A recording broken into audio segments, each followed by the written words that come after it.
So this is the second part of my fourth video on word study. If you haven't seen the first one, then you should click on this link and go back and start from the beginning. If you have, we'll just jump right into it. Now that we've filled our brains with a sheet's worth of Scrabble words, let's switch over to how to study. Now I'll start with the majority's favorite and then switch over to some alternatives. The majority method is, of course, Ziza. Ziza is a free program developed by Michael Thelen for PC and Mac, and as of this month is available on the iPhone with limited capabilities. Ziza has two main functions to help you study. Firstly, you can develop lists. Let's switch over to the interface. The search function can use many different methods. Say we want to find all the words that are anagrams of Steiner. Now find all the sub-anagrams. Let's find all the sub-anagrams that start with S.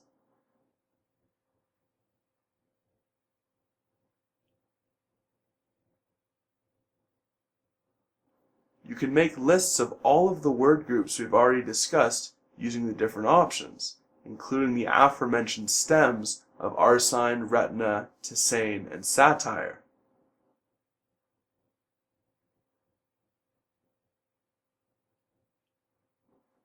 We now add these to a quiz and can quiz ourselves this way, guessing the anagrams of the letters shown.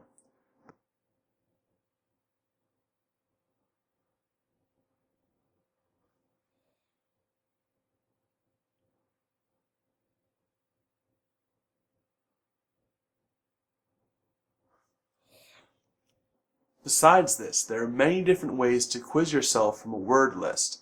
The best way is just to get Ziza and play around with it yourself. One of the most useful parts of Ziza is the card box here. Instead of going through the same words all the time, you can focus on the ones that you aren't doing too well on. We add the words to the card box system and can quiz with them. If we get a word or card correct, the card goes to the next highest card box. Get it wrong, and it goes back to the bottom. Words that are constantly answered correctly will be quizzed less often. Questions that are never answered correctly will be quizzed every day. Continue adding words to the card boxes as old cards are pushed to higher boxes. This is a great, easy way to study for long words, but there are some disadvantages. To start, you can only quiz yourself on cards that actually contain words. For a lot of longer words, a lot of the effort is to know right off that there's a word contained in there and then to work it out afterwards. To use Aldrin as an example, we already know that Aldrin can be paired with AGMOSU, but were you given an Aldrin plus E hook, you might spend a lot of time trying to find a word in that rack when you should know that there's not one involved at all. But of course, using the card box method, you're never going to be quizzed on Aldrin plus E, and you might overlook that when trying to find it in a game. Similarly, for threes, words like the Welsh-derived cum, CWM, are harder to find in game, but when in a card box, there's not many ways that you can arrange C, W, and M before finding the word. A better method for 7-letter words is to take a random set of 7 tiles and find all of the 3-letter words that are contained inside of it. This can't be done with the card box system, but can be done through an exercise on your own.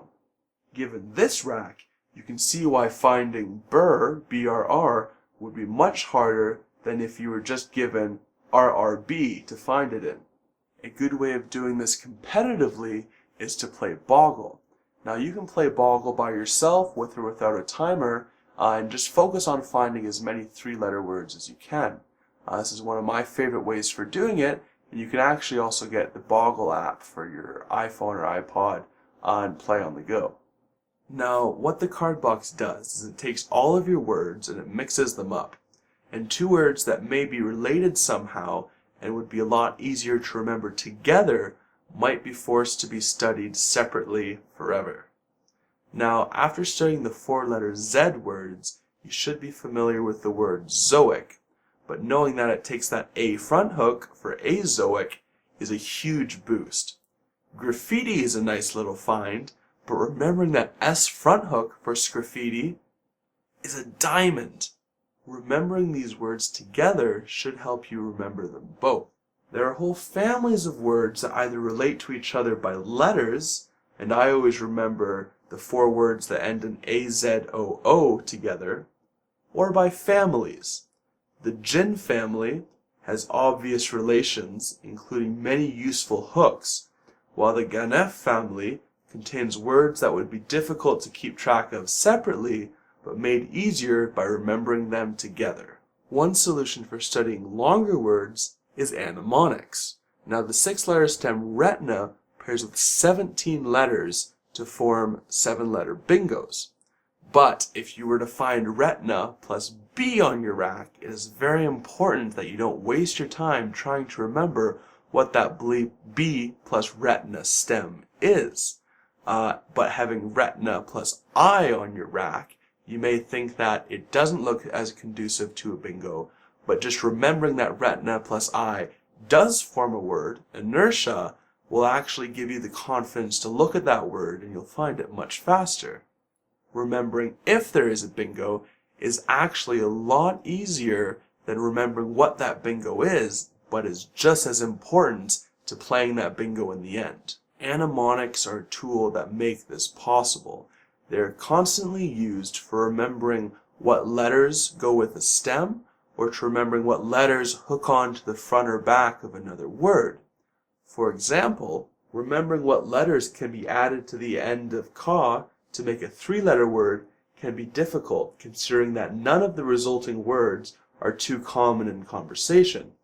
Remembering the phrase Betty's feet will help, as each of the letters involved in this phrase will make a good 3-letter word: cab, K, cat, K, cas, and calf. While Betty's feet have nothing to do with the definition of ka, better mnemonics actually relate the phrase to the definition of the word that's being paired with it. To remember which letters go with the stem retina, the phrase to remember is, the red pupil prefers much winking, and then you just remember pupil and retina together.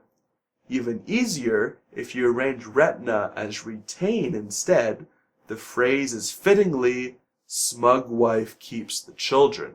The stem Aeolian is remembered by the phrase star sparks, but a relation is better defined by changing the stem to O-alien.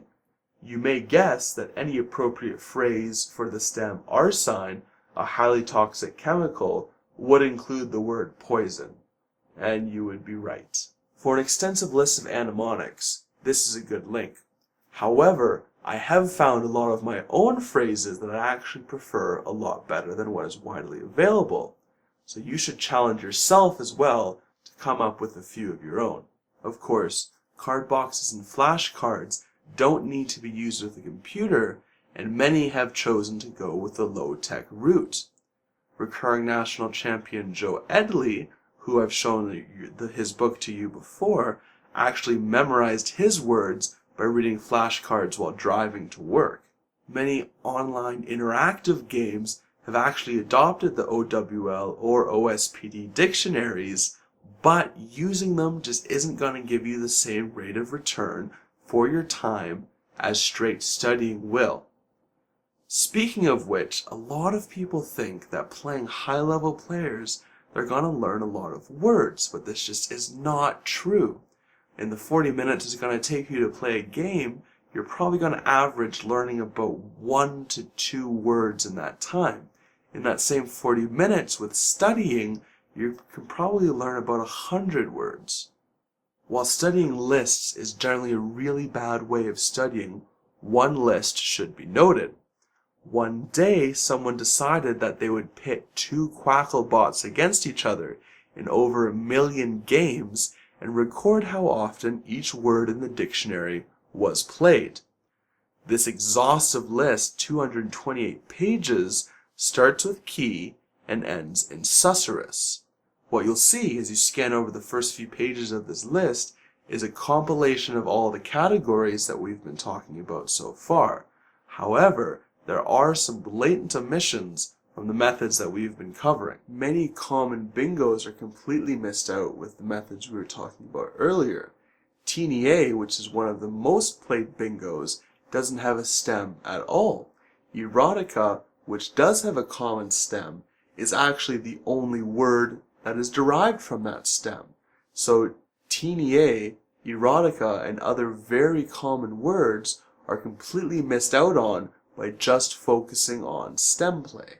The playability list is a good way of picking out these extra words, but Ziza also has an option that you can do to extract these words from its database. There's so many other options for studying words, and we've only scratched the surface for the number of words that are in the Scrabble dictionaries. Continuing it on, it actually gets much more ambiguous as to the order you should be studying words in. It should be stated at this point that the words shouldn't actually be being studied sequentially.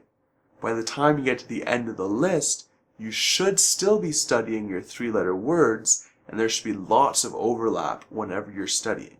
To continue on the list, what you should study next are the 5- and 6-letter vowel dumps, and 5-letter words that contain a J, X, Q, and Z. 7- and 8-letter words have been divided into types to give you a better idea of what order to study them in. Type 1 7s are 7-letter words such as retinas that come from the top 100 6-letter stems. Accordingly, Type 1 8s such as rationed come from the top 100 7-letter stems. Type 2 7s and 8s contain only 1- and 2-point tiles. This means letters that are involved in the phrase, "You date no girls." Now, this also includes a rule about duplication, which I won't cover here. Type 3 7s and 8s are high probability bingos that don't fit into Type 1 or Type 2 categories, yet are still highly probable in that they pass the criteria of being more probable than 27 out of 1 million draws, such as erotica and violated. The Type 1, 2, and 3 7s and 8s make up for 1/8 of the words, yet create 2/3 of the playable bingos. You start by learning the top 10 6-letter stems, and then move on to the Type 1 7s. You'll be occupied for a while. Now, Type 1 8s are just as important, but they are much harder to find on the board. It is a major point of contention exactly how many 8s and what ratio you should learn to the 7s that you're learning.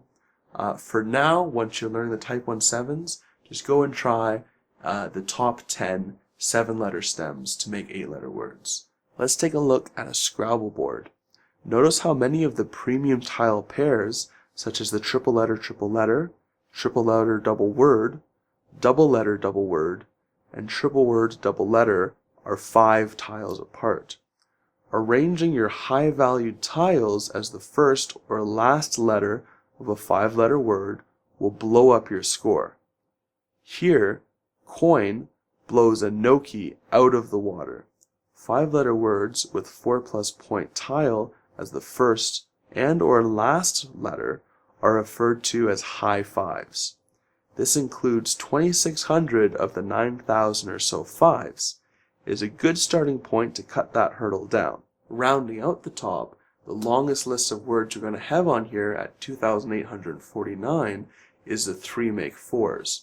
Now these are very similar to the 2 make 3s, but involve words like cash, where you have the 3-letter word ash and hook the C onto the front. The rest should really be up to you, and at this point you should have a very good feeling as to what you're going to study next.